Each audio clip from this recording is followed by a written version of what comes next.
Okay, great. So welcome. Thank you so much for joining us. If you haven't done thus far, if you could please put your suburb in the chat box, that would really greatly help us out. My name's Elizabeth Healy. I'm the care practice manager from Life Without Barriers here in Victoria. And I've got great support from our care engagement officer, Louise, this evening, helping us out. So we'll start off the evening and this gathering by an acknowledgement of country. So I'd like to begin by acknowledging the traditional custodians of the land that we are meeting on today. And I pay my respects to the elders past and present and to those emerging leaders. I extend my appreciation to their cultural heritage, beliefs, spiritual connection with this land. I also acknowledge my gratitude that we share this land today, my sorrow for some of the costs of that sharing, and my hope and belief that we can move to a place of equity, justice, and partnership together. So thank you so much.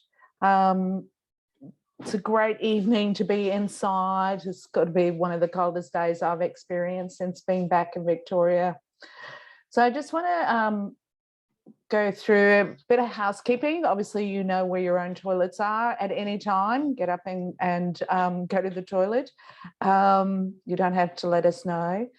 We fully appreciate that. We do ask if you could have your phones on mute, silent. Obviously, if it's an emergency, we respect that. You may have to take that call. So a quick overview.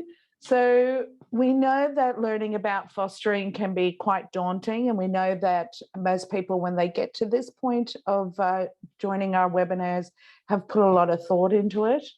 We also know that it's a very exciting thing at the same time. So we hope today to be able to share a little about who we are, what fostering is, and how it might work for you and your family. So it's a great opportunity to learn who we are at Life Without Barriers, what drives us, and how we as an organisation, underpinned by our values, support and work with supporting children and young people. In fostering, you'll be part of a big care team, we call them, that's supporting a child. And it's really important to know that you feel comfortable in being with the right organisation and being supported by a great team that you'll be joining. So we'll talk a bit about Life Without Barriers. So the next we'll talk about fostering, so what it actually is and why children come into care. We'll also talk about the different types of fostering that people can provide. We'll look at about the children in care and why they came into care, what are the different circumstances that generally mean that they need to be in foster care. We'll look at how, while they're in fostering, in foster care, as to what they need to heal and thrive. So we'll talk a little bit about that as well. We'll also look about the steps about becoming a carer, especially with Life Without Barriers here in Victoria. So every state has a different approach, and that's purely because each state funded by the government has a different way of operating. We also have towards the end frequently asked questions. So we've been doing this for a while, and generally there's a lot of questions that are pretty much the same. But we also ask as we go along that any questions you do have, if you can plot them into the chat box, our care engagement officer, Louise, will keep an eye on that. And so any ones that we don't cover in the frequently asked questions, she'll let me know, and I'll try to personalize those questions for you. So let's begin by looking who we are at Life Without Barriers. So basically, Life Without Barriers is a leading national body that's been established for about 3 decades.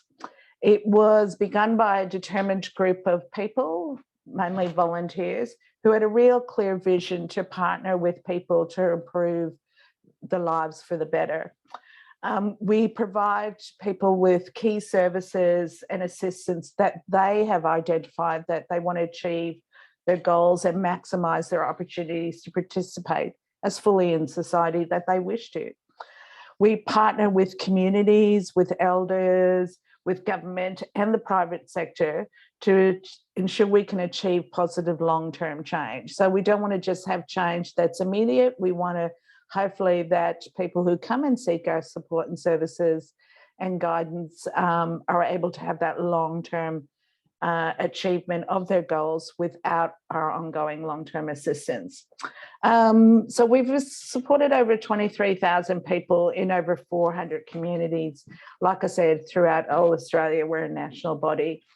We hope that the change we work with that they've identified is long-standing for them. So our services reach people across their lifespan, hopefully, if that's what they want. But we work through various programs, and they include fostering, family support, disability support, aged care, mental health, refugee and asylum seekers support, and homelessness. And you have to excuse me, but I'm kind of reading from two, so I'm making sure I'm covering everything. And if you feel I'm missing anything, like I said, put those questions in the chat box. So basically here at Life Without Barriers, we have a set of values that underpin how we engage with people. So we're not just about the words, but we hope that our values are really explicitly shown in our actions. So for us, our relationships, so building relationships with people that we engage with is number one, is really important.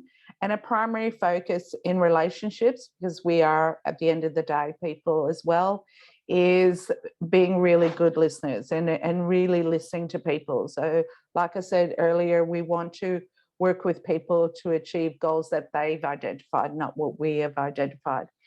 So we like to think that we're quite imaginative in our thinking. So we're really open to new ideas. We like to be very much looking for solutions, so solutions focus. And we don't have all the creative, imaginative brains. We need people to also give us ideas. So we really like to do things differently and be really creative. We are respectful in caring about how we deal with people and how people deal with us. We like to look at that, we see a big picture, but we also like to focus on details. We also welcome diversity, so respectful of the communities, the diverse collective, different groups of people and come from different backgrounds. So it's really important we're respectful and acknowledgement of that. Another one of our values is that we are responsive. So responsive to the needs as determined by people themselves and wanting to get things done, but doing them well.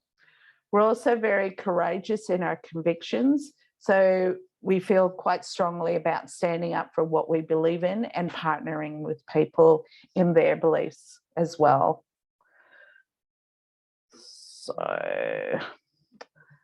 So the next is about what is foster care. So foster care is about children who need to spend time away from their family and have a safe place where they can heal, grow and thrive. So governments, departments in each state identify and investigate when children are in need. And that is about basically they have been harmed significantly or they're at risk of experiencing significant harm of different types.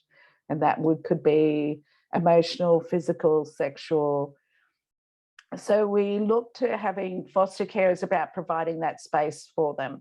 It might be identified by the government and the court system that it be for a night, a week, a year, or until the child reaches adulthood, which is 18. You might have heard foster care talking about like it's out-of-home care or family-based care. But generally the first goal of for a child when they are removed from their family of origin is to have the government work with their parents and have them reunified as soon as possible, and especially when they think it's safe for them to do so. When that's not possible, fostering is the best place with a family-based home environment that provides security and stability for them. So we're always looking for more people who can open their hearts and open their homes to young people and children in need. You'll see there, it's at any given time, we're nearly 50,000 children within Australia have been deemed unable to live safely at home. So we're always looking for foster carers. So who are the children who come into care? So there's many reasons why children come into care. I've been within this sector for 3 decades, constantly get surprised with new circumstances and new challenges that families face. So while each child has a unique set of needs and experiences, almost all come from very complex social situations where they may have suffered neglect, trauma, or abuse. Some children that enter into care may have experienced or witnessed domestic violence. So we know we've become more aware in our community about what happens in the privacy of home, so domestic and family violence. We've also learned that this has a huge negative impact on children. So they may get physically harmed because they've been caught up in the fight, so it may not have been intentional. They can get emotionally abused, harmed from witnessing a parent or even a sibling being hurt physically. And then we know the other areas of abuse are sexual as well. And for us, it has to be within the child protection system. It has to be related to actions or inactions of a parent. So another big area of why children coming into care is around neglect. So it could be due to poverty, lack of social support networks. Neglect can be in the area like we think is a roof over their head, food, but it can also come in terms of medical neglect. So especially for those children around disabilities or have a chronic condition, if a parent is not making sure the child is receiving the treatment that they're supposed to, that can also be considered neglect. Excuse me. Other areas that impact on children are parental mental health conditions. So when a parent may have a diagnosed condition or an undiagnosed condition, and they're not following a treatment plan, that will impact on the day-to-day care needs of those children. So getting food on the table, getting laundry, having beds to sleep on, having a clean, hygienic environment. The other area that impacts that we don't have mentioned here is about drug addiction. So pretty much the same if the addiction, is the priority for a parent, they don't get to see what is needed for their children. And another sad area is when a parent or both parents have deceased.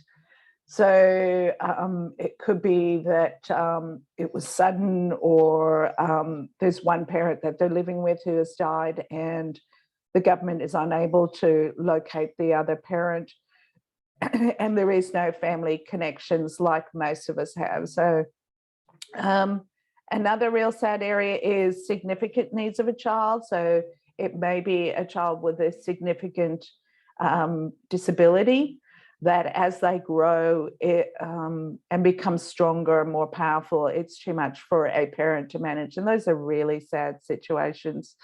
I mean, at the end of the day, most families have to deal with different complexities in their lives, but they usually have strong support networks around them that they can rely upon. The families that come under the guise of the government in the child protection system are generally those who don't have great connections of family and friends who can help them out.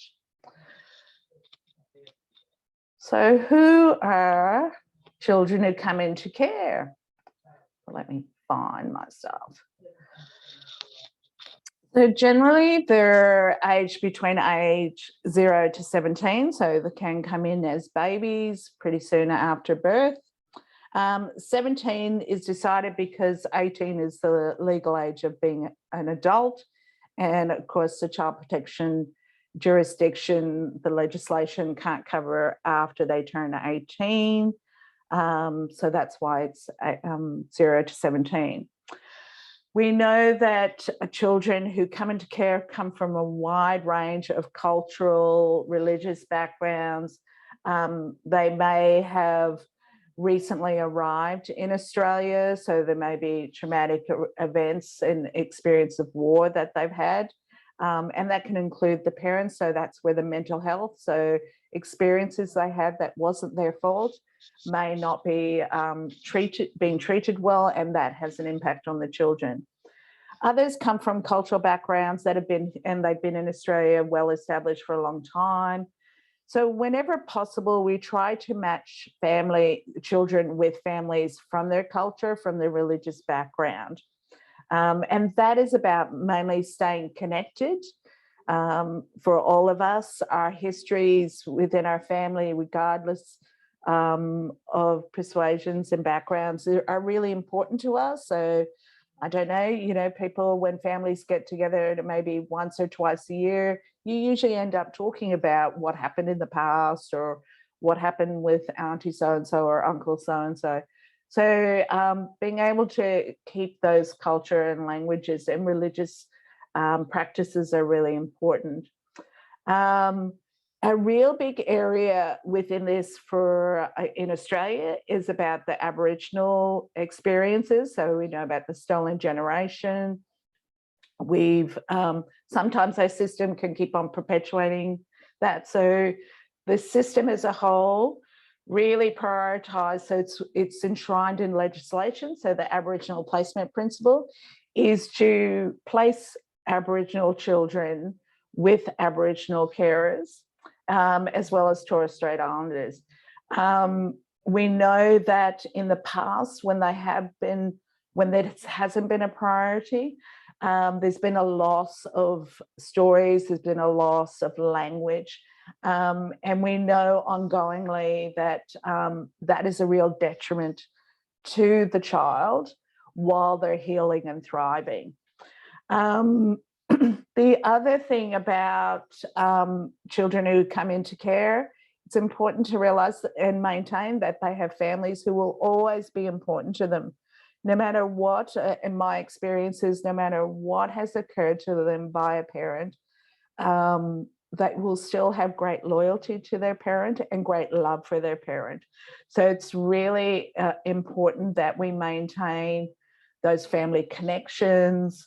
As I said before, number one priority when a child is first taken away from their family is for the government to work with those parents to get those children back, because we all know that's the best place to be once it is safe to do so.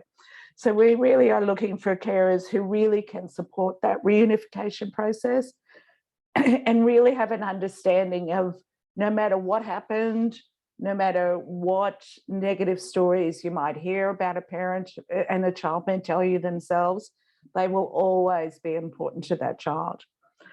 So the other is children in care have all suffered trauma of some sort. So we can say that with 100% guarantee, because even though we may not have the full story, and 90% of the time when a child comes into care, you don't have the full story. You may have what's just recently happened. But by the mere fact that they're being taken from their family is trauma enough. So that feeling of separation, loss, and grief is very powerful in children and young people when they first come into care.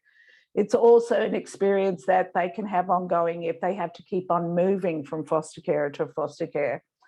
The other is maybe as part of the reason that they came into care is around neglect or parental mental health.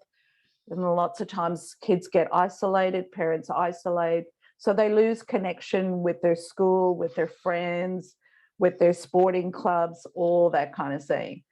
I mean, at the end of the day, as we say there, children in care are ordinary kids, but they've had out of ordinary experiences. They still have hopes, dreams, and aspirations, like whatever they want to be when they grow up. Excuse me, being a doctor or a lawyer. So they still are ordinary in that space. So next are the different types of care. This one I can usually talk off the top of my head. So as you will see, we've really summarized the different types of care that families, if you choose to become a foster carer, you can look at providing. So respite care it's usually planned in advance. It's typically for a weekend or maybe a week during school holidays. So it's a maximum up to 7 days. It has a planned care arrangement. It's about providing the full-time foster carers with a bit of a break. But it also, what we found is a great advantage for children. It gives them an opportunity to meet with different networks, to experience different adults, but it also extends their network. So we know that children, when they come into care generally with that trauma of being taken away, they're a bit wary of trusting adults. So the more adults that they can experience who are trustworthy, like foster carers, the better they are in terms of their healing and thriving. So the next area to the, what's right on my screen, it could be left for you guys, is emergency care. So this is about children who need somewhere to stay immediately. So for emergency foster carers, the call may come at any hour of the day or night, and it's up to a 4-week block period. So this is a time where the government department may have gotten interim orders, and they need a period of time to, one, investigate and provide more information to the court to make a decision about ongoing need for the children to either return home or to remain in foster care. Other experience for emergency care may be, so when we talk about the Aboriginal placement principle, we want to connect them with their country, with their land, maybe with their extended family. So that emergency care time gives the government time to try and find kinship. So try to find those other important adults in a child's family who could take on the care and be deemed appropriate to become kinship carers. Really important in terms of, like I said, that cultural, those history, those stories.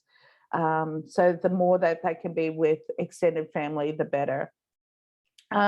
We also use emergency care. So things happen to foster carers. Sometimes it might be they've had a sudden death in their extended family and they have to go interstate for a funeral now that we've got the lockdowns gone. So it's great to be able to give them backup support, because they may not be able to take the child with them because the government may say no to that. Also, foster care may become ill, and so they may just need that extra support. Oh, excuse me.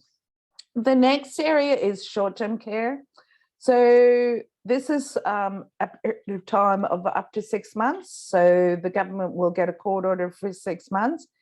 And the court's deemed that 6 months period is time enough for extra support to be given to parents, to be resolved, to address. So maybe they have to spend a period of time in hospital, so like with a mental health condition, and they get stable after a period of time, they're on the right treatment plan, and so then they can take on their children.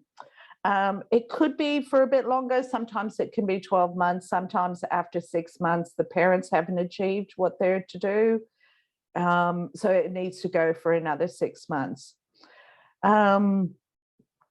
Needs are to be for the children, feeling safe and stable so they can heal and build their relationships with family. So, sure, I mean, this is important under all care arrangements, but the short-term care arrangement is really telling us these children are going to be going home. So everyone has to bend over backwards to make sure those relationships with their family are maintained and are strengthened. The other sad part around family is sometimes children come in as a sibling group, and unfortunately they may have to be separated and go into individual foster care homes. So we want to make sure those sibling relationships are really maintained, but also strengthened. My experience within this sector is when you remove a sibling group, that they've usually experienced a series of traumatic experience, and siblings are the ones that really stick together.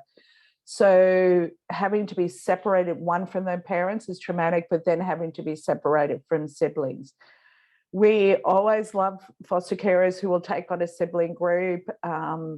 We try to work really hard, talk about that value about being imaginative, work really hard with foster carers who take on sibling groups to be really creative in what's the extra support you would need to be able to keep a sibling group together.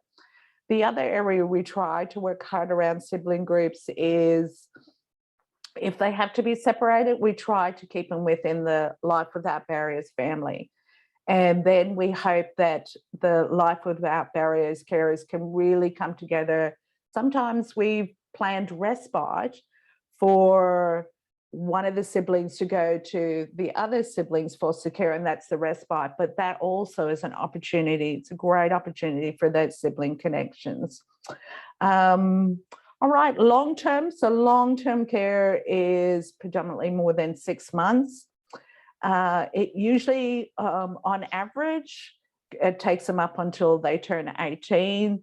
So we do have a requirement for foster carers who want to do long-term, really have a commitment to support a child towards adulthood. So we want to make sure they're able to look at things as getting their license, getting a job. They might want to go on to university. So we want to maintain them in education. So it's a real commitment to that. It's just what normal families do with children growing up. It's a real focus on stability for the child, so that long-term staying in the same foster carer's home is really important. So remember, they've got to develop trust of adults. So that long-term stability is really important. And like I said, sometimes it gets a bit wobbly at times for foster carers. Things happen in their own life, their own extended family. But we at Life Without Barriers try to be really imaginative and really creative, and being that courageous in problem solving with you as foster carers to overcome that.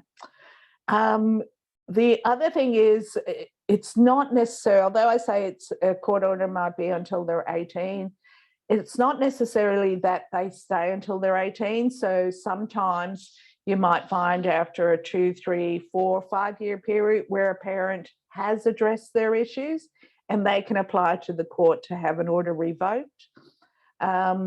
So a child may, as a young person, after a few years, end up going back home. So even though we're asking from you a strong commitment to stay with the child until adulthood, that long term, it can still mean that changes can occur.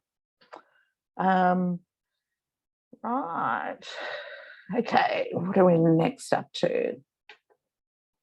So our approach. So our approach is really cemented in an evidence-based approach, and it's a guide that we use to provide for the best opportunities for children and young people while they're in care. So there's one about providing, a roof over the head, food on the table, but it's also about assisting them to thrive and to heal. So even though we say they're ordinary children, they've had out of ordinary experiences that the majority of children in our population have not ever experienced and will not. So we use a model called CARE. So this came out of Cornell University in the States. So it's been around for a long time. It's also been highly researched and peer reviewed. So it's grounded in 6 principles of care, excuse me. So really it's about creating condition for change. So you can see those 6 different principles. So the relationship based. So children really need to be with adults that they can build trusting, meaningful relationships. We don't want them to have to repeat the same thing, that intergenerational harm that can occur. Developmental focus is really matching strategies for change with the child. So we know trauma has an impact on brain development, and that goes into the next one as well. So trauma informed. So it's really matching strategies in terms of where they are developmentally. So we don't focus on their biological age. It's really what have been their experiences and how has it impacted on them. So we know children with trauma experience can really struggle academically at school.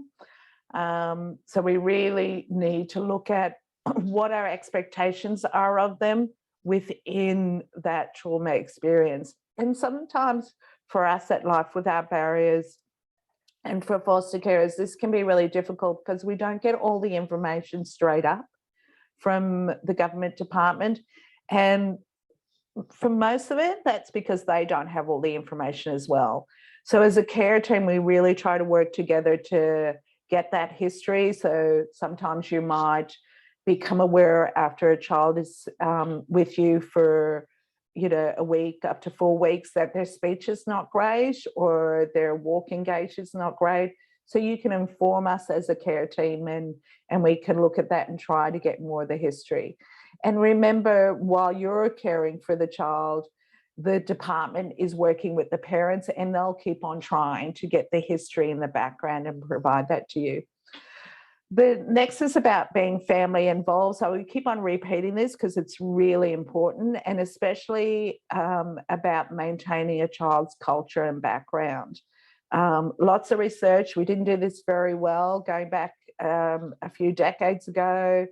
And then we found as children got older, it's the who am I, where did I come from? I know we learned a lot of lessons from adoption area. The Competence Centre is really about working with children to help to develop their skills, knowledge and attitudes. So being able to live, you know, wash themselves, brush their teeth. They may have never had any guidance and support with that. Social skills, so how to interact with other kids at school is really important. So it's really kind of being with them through that journey. And so the care model for us is about, like we say, creating those conditions that really help them. So, and the last one is about providing a caring and supporting environment. So role modeling, how you interact with other adults. If you have children yourself, how you interact with your children and how they interact with you. So that's all really vitally important. And it shows children how to care for themselves, but also how to care for others and being mindful of others. So next, so the most important role of being a foster carer. So there's a couple of YouTube, their carers who talk about their experience of carers. There's also a young person there who spent time in care and has left. Unfortunately, due to technology, we can't play them here, but they'll be put in the chat. They'll also be sent out to you. Our marketing person, Sharon, who puts this all together, will be sending you out an email, and those links will all be in the email to you. So I really encourage you to spend some time listening to those. It's really good. I don't know about you, but I know when I became a parent, for the first time, it was great to talk to other parents and what they were going through, as opposed to speaking to someone who's not a parent. So it's the same with foster carers. Great listening to me. I love having a chat and I love spreading the word, but it's great to hear from other foster carers and their firsthand experience. All right, so what do we look for in foster carers? So as I've said before, children in care that come into foster care have had some really tough experiences in their lives, and they really need help from adults to understand and move through those experiences. So sometimes these experiences mean that children haven't learned to understand or express how they feel. So they have this sensation of an emotion, but they may not know how to express it in words. So they tend to express it in their behaviors. And that sometimes is the only way they've been able to let it out. So again, they haven't had adults to guide them through it. For those of you who've had kids, raising those, sometimes you help your child by saying, hey, you're feeling a bit disappointed at the moment. For those of us who haven't, you reflect on being brought up yourself, you were guided and supported. So these children have not had that, and they really need a safe space to do that. We know that great carers have some great attributes that we look for, and these are, generally about beliefs, way of being, values that make them open, accepting, stable people who these children can really lean on. The great carers are resilient and able to weather the storm for the hard days, because they happen, but also great at celebrating the small wins. Really important for children who've been through trauma is to, really praise about the small little things. And that may be, hey, I hung my towel up, 10 points. We know that great carers are patient, warm, and genuine. But at the same time, we know that not everyone, no one has all the answers. I'm tripping over my words. So we really look at great carers are those who are willing to learn. So when you identify yourself where you may be struggling, we may identify it for you. It's really looking at learning. And lots of time this learning has to be done on the run every day. We want carers that we consider great are those who will ask for help. When I talk about, being creative and solution focused, it's, bringing all our brains together but it first starts off with someone saying, I need help. So we need great carers around that. Really great carers are willing to be members of a team. So within Life Without Barriers, we call them care teams. And that is about coming together. Everyone's got their focus. So we have the government department, we have ourselves, we may have teachers, we may have therapists, we have yourselves as foster carers. We also have parents, we may have grandparents. So all those who can come together and really focus on the best interests of that child. Great carers at the end of the day are curious and want to know why children do what they do. So in an area that I've worked in the past, we call that having a sense of wonderment. So when a child is displaying a behavior, the first question to think about is, I wonder what's going on for him or her right now. So, and those are the hard times to kind of be able to do that, because sometimes they've just punched a hole in your wall, or they've just thrown the food across the room. And so that being really curious and patient, and that adult that is really able to be relied upon. So what's really important to also identify is being a foster carer and caring for a child is quite different from parenting your own children. So you really need to have the time and space available in your lives and hearts to be able to provide all the attention and the attachment that a child needs from being a great carer.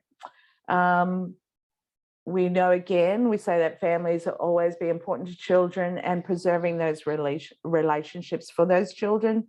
So great carer is someone really willing to really focus on, maybe transporting a child to a family contact, maybe facilitating phone. So sometimes I know what I used to do was facilitate children to be able to have their parents say goodnight to them each night. And it's really important for a kid to know that their parent is still thinking of them. So, so it's also being open as a great carer to explore different options of family connections and to listen to the children's story about their family without having any judgment or critique, regardless of what we may think as a system or a society about what parents have done. Great carers at the end of the day have an undying belief that children can achieve great things. So with the right supports, the right environment, and people that believe in them. So no matter what has happened to them, no matter what the behaviors that are presenting to you when they first arrive, it's really having that enduring belief that with the right ingredients around them, they can heal, thrive, and overcome. You know, knowing that people believe in you as a child is really important, because they may not have had that. They may not have had a sense of I'm significant, I'm important to this person's life, I'm wanted, I'm valued at being around. So great carers and attributes of carers is around everyone has their ups and downs, but being able to get through those tough days. So being, at the end of the day, compassionate, flexible, and also fun. Kids, you know, kids who may have come from, you know, some of these really unique experiences may not have been able to just play and have fun. So colouring book, going to a park, maybe really foreign for some of these kids. So really important. How are we going for time? Keep checking my time. So patience, acceptance, commitment, a flexible time to give, and that real commitment to strengthening family relationships, whatever that looks like. Okay, so who can be a carer? So it's likely you can, and we hope you can. Carers can be partnered or single. They can be with or without children, come from all backgrounds and cultures. So we also can be same-sex partners, be married, de facto, whatever. We really value diversity. For us in Victoria, you must be over 21.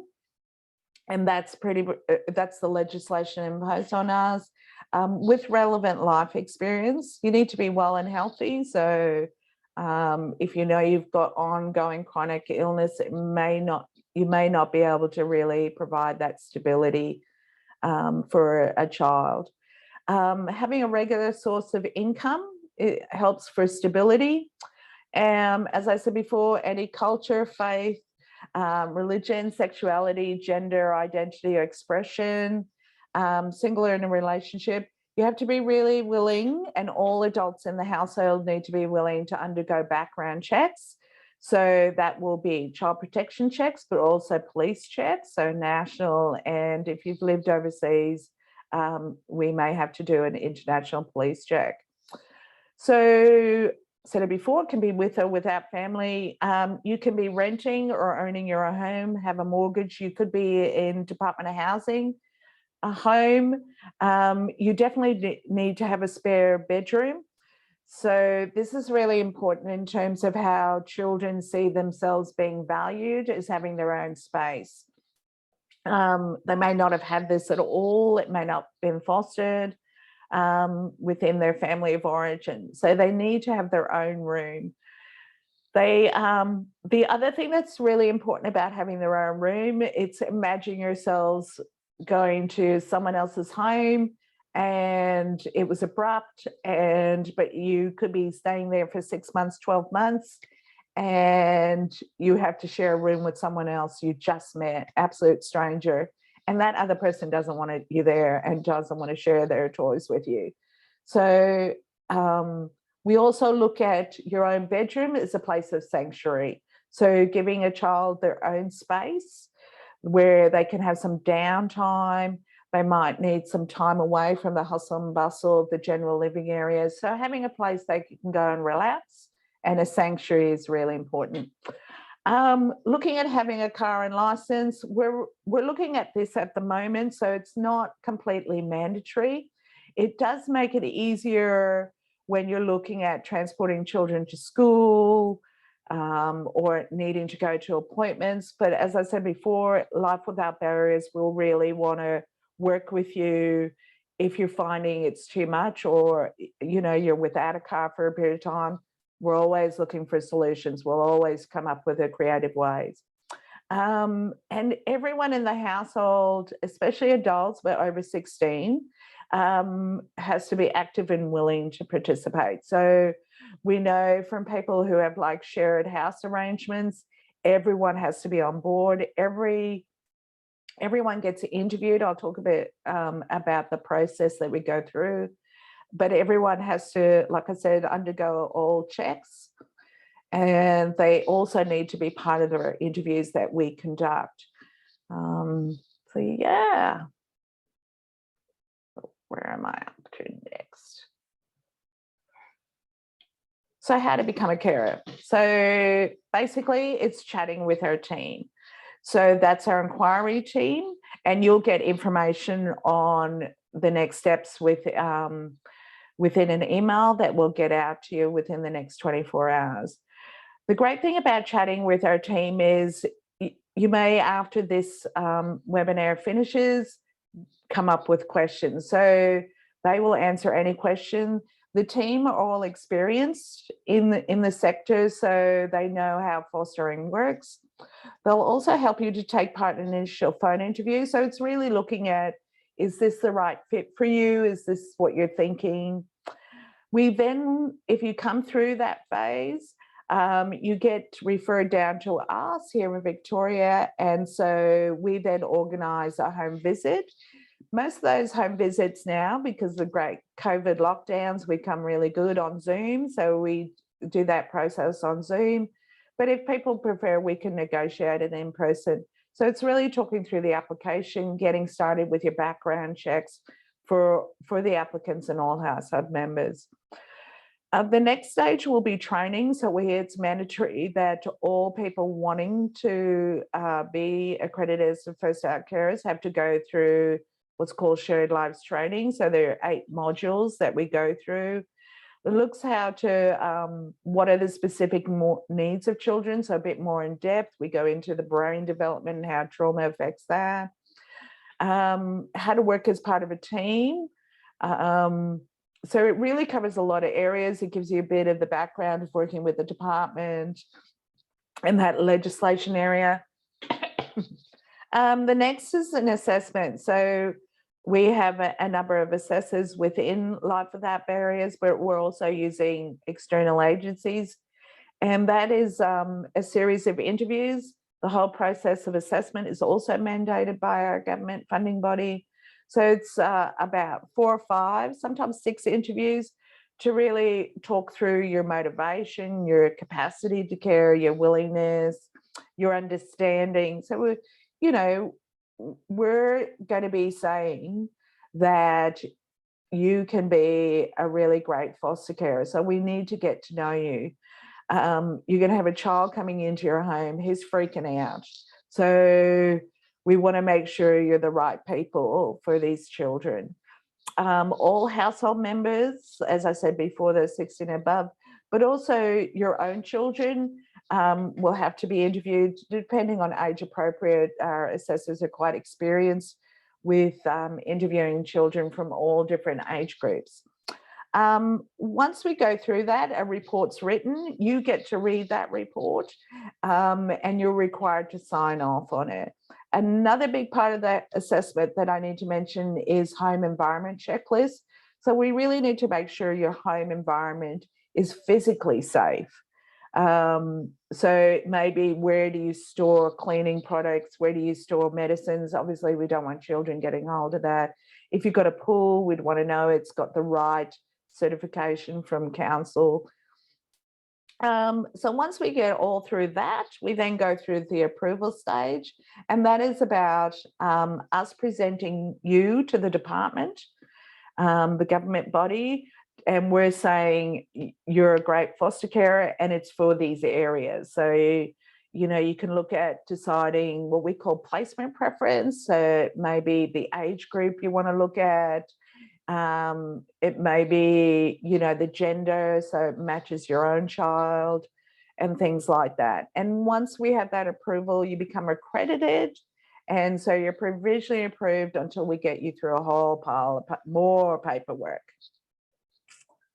All right. So our most frequently asked questions is next. How am I going for time? I got 10 minutes. So we'll just quickly go through these and then we'll check out in the chat some of the questions that we may not have been able to cover. So I am single. Can I foster? Yes, definitely. We've got lots of carers who are single. Families come in all shapes and sizes. And so do our foster families.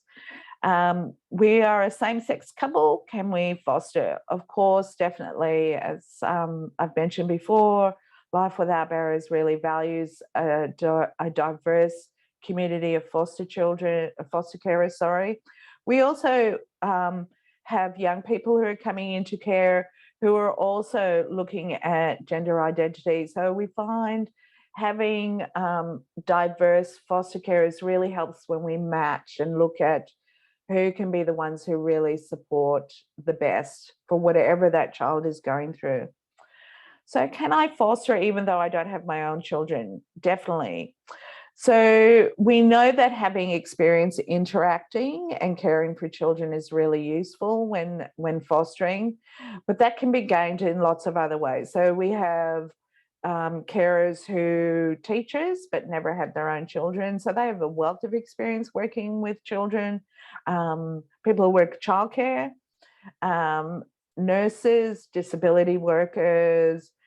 So they've gained a lot of experience around normal child development, but they have come in with other areas that really give them a great appreciation and understanding.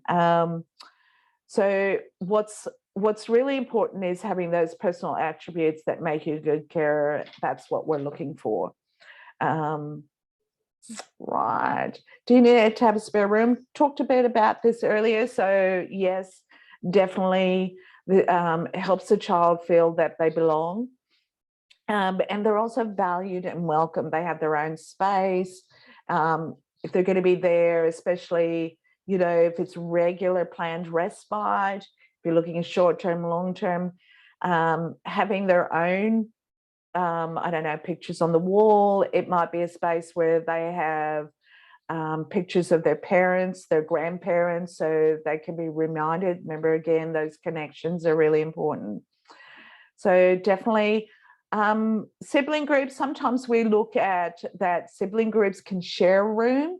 All depends on the size of the room. Obviously, we'd prefer that they have their own bed, but this can be at the discretion of the department, but also the stories we might know. So sometimes children have been forced, for whatever situation, to share a single bed, and there's two of them, and they really want their own space. So it's about, yes, keeping siblings together, but also each child feels valued, safe, and supported. Do I have to own my own home to be a foster carer? No. Rent can be Department of Housing, so public housing, with a mortgage, without a mortgage. But basically, in terms of your home, you need to demonstrate that your home is safe and suitable. So that home environmental checklist, but also that stability is really important. So, you know, if you're renting, we don't want that the lease is going to end in a couple of months' time and you don't know where you're going to be living. So those are the kind of things we talk through with you. Also looking at, you know, if you're planning renovations in the next 6 months, a bit chaotic, may not be the best environment for a child. Can I have my own children and foster other children? Yes. Your family situation throughout the whole assessment process, as we begin to chat with you, is really considered when making decisions about children's ages and the level of, you know, of the children, you know, their foster, what they need and their experience. So you know, we always want you to think about children coming into your home have trauma. So you need to think about the impact on your own children. So generally speaking, we really look at placing children with carers who are younger than their own children. And that's really important in terms of you have a child who's 9 and then you bring in a 15-year-old, a bit of a power imbalance happens.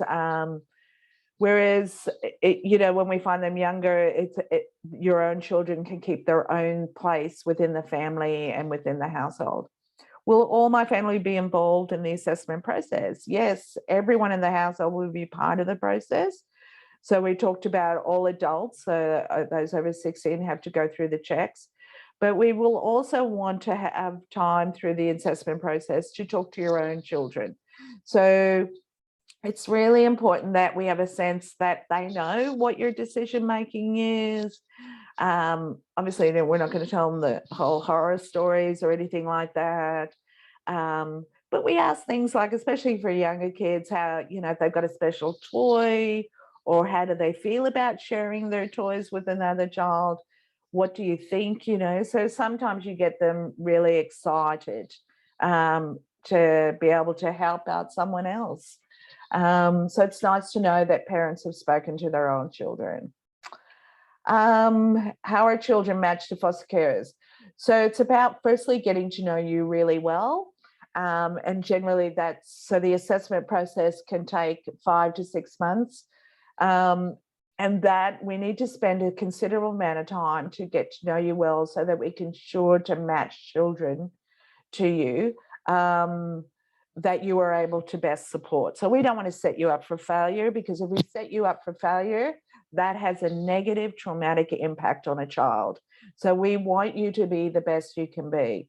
So when we're matching, we take into consideration unique needs, and whatever is a really good fit. So sometimes that can be about, a child who's really active. So be best to place with a really active family.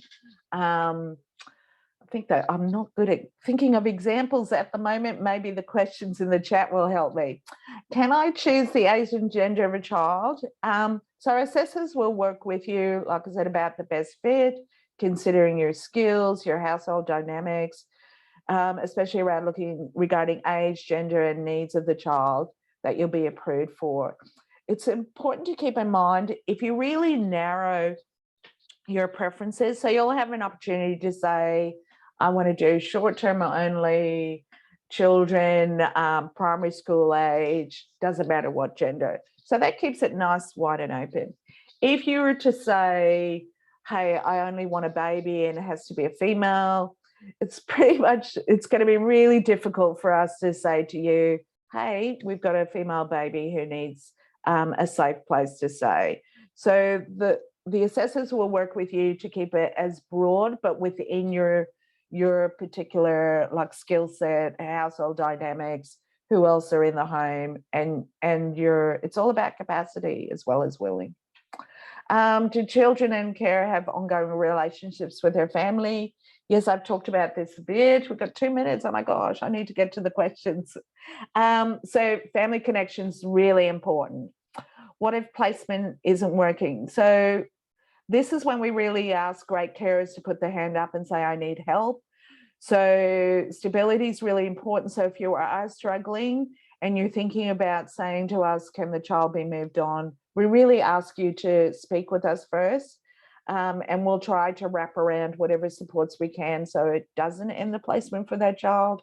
However, sometimes this has to happen, and we want to make sure that it's done in a really powerful, supportive way for you as carers, but primarily will always be for the child. All right, assessment process, it takes about 5 to 6 months. So we really have to get to know you, you have to get to know us.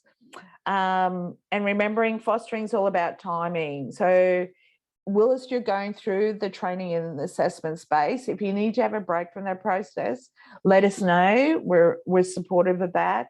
And we'll look at how we can re-engage you. So like I said, sometimes things happen in families and that's just the way it is. So we really want to have those opportunities to be really creative in coming up with solutions and to walk with you. You're going to walk with us in this journey. We want to walk with you. All right. Supports. Oh my gosh. So I keep on forgetting I had this last one. So you're never alone, part of a care team. Sometimes when you first start your fostering care journey, it can be really hard to really stay in that zone of being supportive and being a strong adult that a child can lean on you. So you need to feel strongly that you can lean on us. So the training, so you'll have ongoing training throughout your time as a foster carer. You have 24/7 on-call support. So even it's 2 a.m. and the child is just not going to sleep and you really just want to talk it out, we're there for that as well. Financial support. So the government hands on a carer's allowance, which is really to cover those day-to-day costs for a child. We have some specialist support, and also engaging, therapists, OT, speech. The support too, especially for those ongoing foster carers, is respite. Talked a bit about that earlier. And then the other is around carer network. So we really try to connect carers to link up. So that can be via Zoom or can be in person. So getting to know other carers who've been around for a while, really important. All right. 7:01, and I'm so appreciative those people are sticking with us. Louise is going to come in and give me some new questions that I haven't covered. You've probably covered quite a few of them, Elizabeth. One of the questions was, is it possible that we may not be considered, as my partner and I both work full-time? So you have covered that. That's fine. You can work full-time. You can work full-time, yes. And are there opportunities for respite care to occur at the home of children? If you don't have a spare room but are interested in foster caring, are there any other ways to get some experience prior to being able to offer a room? Yeah, I can't think any off the top of my head. I mean, it's a minimum requirement is having a spare room for a child. That's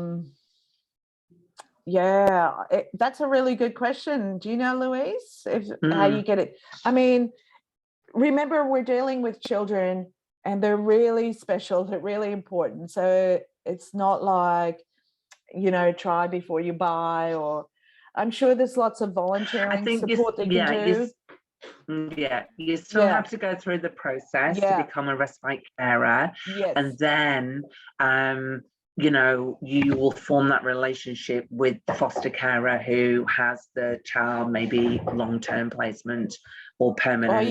Then that can be set up. Yeah, absolutely. You become sort of like another mentor or a respite carer or even a babysitter for that child. So in that home, that could work. Yes, thank you. Thanks, Louise. Yeah. Excuse me.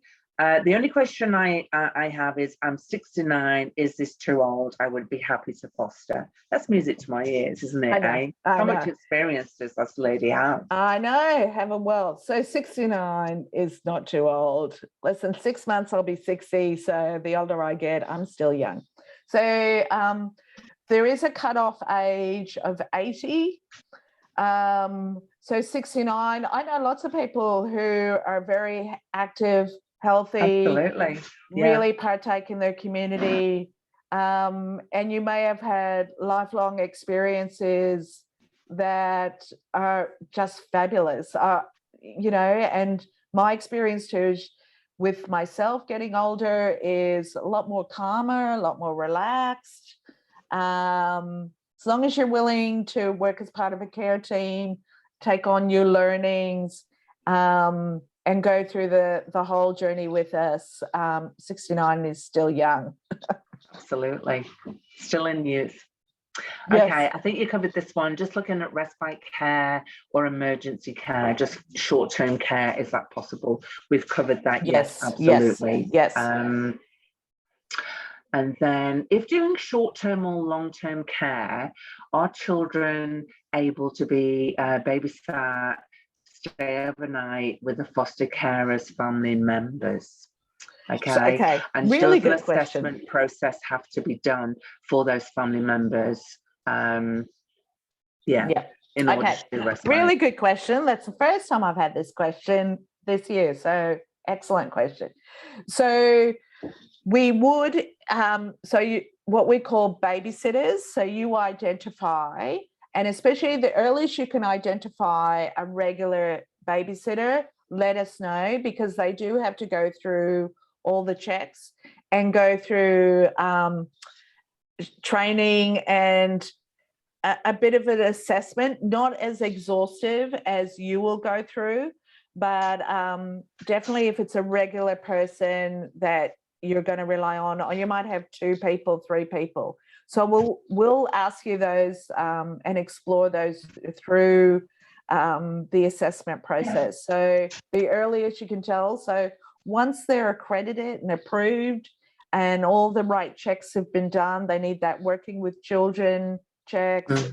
Once they have all that, yes, definitely, like, it's or they may want to come up as respite carers just for the child that you have, so we can go through that process. So definitely, as early as we will work with that. It is achievable, it's doable, as long as they're willing to go to consent to all the checks being done. That's great. Thanks, Elizabeth. Yeah. And you've answered the next question in that, do I need a working with children check? Yes. Yes, you do, but it is a volunteer one that you need. So it's a volunteer one, so you don't pay for it. And it has to be linked to the agency you're foster care with. So, yeah. Is that it? And if I have a spare room that doubles as a home office during the day, is that okay? I'm going to say no. I think I talked a bit about, having a space for a child that is theirs. So, what would you do with the child on school holidays? Like, are they kicked out of their bedroom so you can work in your home office? So it's really thinking about those things. And they're really good questions. They're really important questions to be asking. I really stick to my guns on this one, that they have their own room. That it? And the last question, Elizabeth, of the night is, how many children can I foster care at once? Oh, okay. So mainly we look at, this is all in the assessment, is capacity. So they're going to have their own room, or they're sharing a room. How many other people are in the household? What's the dynamics? So it's not straightforward yes or no on a magic number. And the reason I say that is when we come to matching children to your home, one would also look at the foster child that is in your home already. So, and we have to be, the department has to know about that, what child is already in the home. But numbers can be around if we're keeping a sibling group together. So there's been a spate of quite a few in the last few months of large sibling groups coming in together, and we're talking 5, 8 children. So, so it's not a clear-cut number that I can give you, because there's the stuff about sibling groups, but it really has to work on your capacity. We don't want to set you up for failure. If we're mixing kids from different families of origin, that's a different set of questions that has to involve the department who make the decision around what's in the best interest of that child. So I hope that kind of answers your question. It doesn't give you a magic number. Thank you so much. Elizabeth. And I'm so appreciative of those people who stayed on longer. Normally I get to right on the dot. I must have gone off script too much and just did my own talking. But thank you so much for all of you that joined us and have stayed on. We hope to hear from you and become part of Life Without Barriers Carer Journey. You'll get some emails with links, especially to those videos about other carers, and also a callback sheet. So we want to speak to you. Hope you come and speak to us. Yeah, I will pop in the chat now a link to click if you want a call back right now. Okay. Oh, that'd be great. Okay. All right. Thank you. Thank you so much. Been great chatting with you. Bye.